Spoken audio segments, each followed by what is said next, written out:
وَلَٰكِن كَذَّبُوا فَأَخَذْنَاهُمْ بِمَا كَانُوا يَكْسِبُونَ، ہم نے پھر ان کو پکڑ لیا، ہم نے ان میں عذاب کو مسلط کر دیا، گرفتار کر لیا۔ اور پھر اللہ تبارک و تعالیٰ نے ہم لوگوں کو، اہل ایمان کو، یہ بات بڑے اچھے طریقے سے ہمیں ڈرایا۔ حضور سرور کائنات صلی اللہ تعالیٰ علیہ وآلہ وسلم نے اس کی تشریح کی، لیکن اس چیز کو میں رہنے دے رہا ہوں۔ اللہ پاک نے ارشاد فرمایا افامن اہل القری ان یاتیہم باسنا بیاتا وہم نائمون، اے بستی والو رب سے ڈرو، اے لوگو رب تبارک و تعالیٰ سے ڈرو۔ کس چیز سے ڈرو؟ کیا تمہیں پتہ نہیں ہے کہ اللہ تبارک و تعالیٰ کا عذاب رات کی تاریکی میں آ جائے؟ تم سوئے ہوئے ہو بارش آ جائے، تم سوئے ہوئے ہو آندھی آ جائے، تم سوئے ہوئے ہو تمہارے مکان اوپر سے اڑ جائیں، تم سوئے ہوئے ہو تمہارے گھروں کے اندر وہ عذاب مسلط ہو جائے۔ رب سے ڈرو، رات کی تنہائی میں یا رات کے اندھیرے میں آ جائے۔ اور دوسری چیز فرمایا افامن اہل القری ان یاتیہم باسنا ضحی وہم یلعبون، اے لوگو ڈرو، بستی والو ڈرو رب وحدہ لا شریک سے۔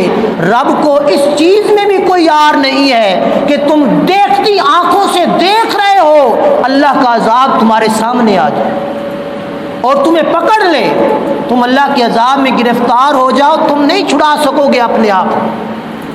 اب یہ آپ نے ٹی وی پہ دیکھا ہوگا، ٹیلی ویژن کی سکرین پر، خبروں میں، نیٹ میں یہ چیز دیکھی ہوگی، بارش برستی ہے اور مکانوں کے مکان دیکھتے ہی دیکھتے بہا کے لے جاتی ہے۔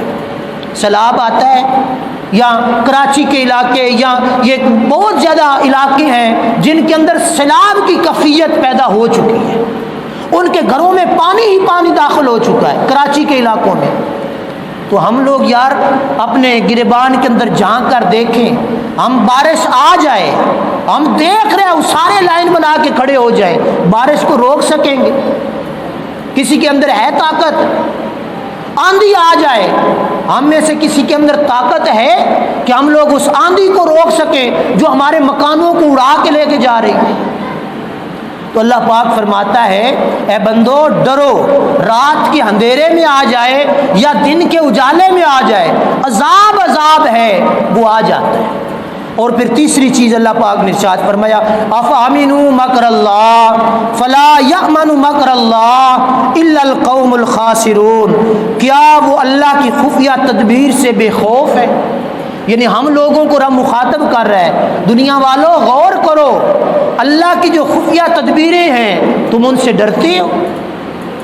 اللہ عالم الغیب ہے، اللہ طاقتوں کا مالک ہے، ہم بڑے سے بڑا پکا مکان بھی بنا لیں، رب جب اس کو گرانا چاہے گا ایک لمحہ نہیں لگے گا وہ گر کے زمین بوس ہو جائے۔ اس لیے ہم لوگوں کو ہر لحظہ ہر لمحہ اللہ وحدہ لا شریک سے ڈرنا ہوگا۔ جب ڈریں گے، تقوی اختیار کریں گے تو اللہ وحدہ لا شریک ہم پر اپنی رحمت کا نزول فرمائے گا، ہم پر رب تبارک و تعالی جل شانہ کی برکتیں نازل ہوں گی۔ آج ہمارے لیے برکتوں کے دروازے بند ہو چکے ہیں۔ کس لیے بند ہو چکے ہیں؟ کہ ہم لوگوں نے اللہ کے حکم کو، دین کو، شریعت کو چھوڑ دیا ہوا ہے، قرآن کی تلاوت کو چھوڑ دیا۔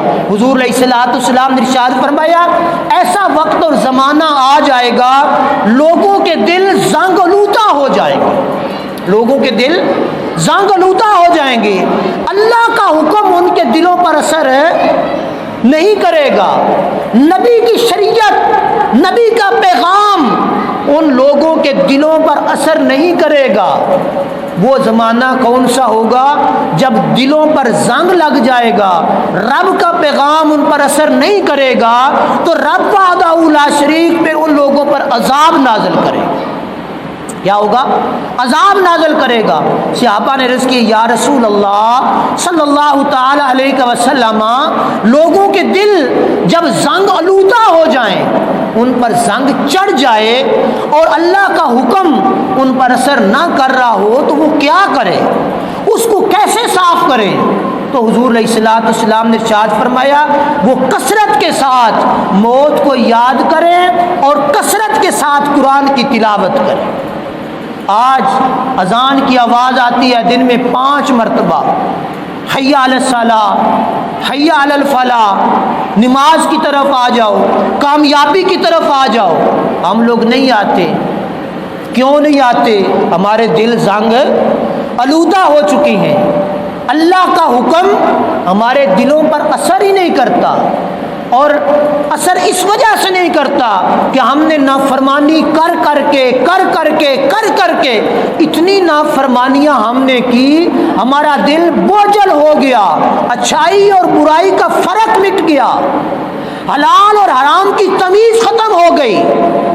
تو اللہ پاک جل شانہ نے فرمایا کہ وہ وقت، اے لوگوں یاد کرو اس وقت کو جب رب اپنی خفیہ تدبیر اختیار کرے گا، پھر یہ نہیں دیکھا جائے گا کہ یہ بندہ چودھری صاحب ہے، یہ بندہ غریب صاحب ہے، جب عذاب آئے گا تو سب کو پکڑ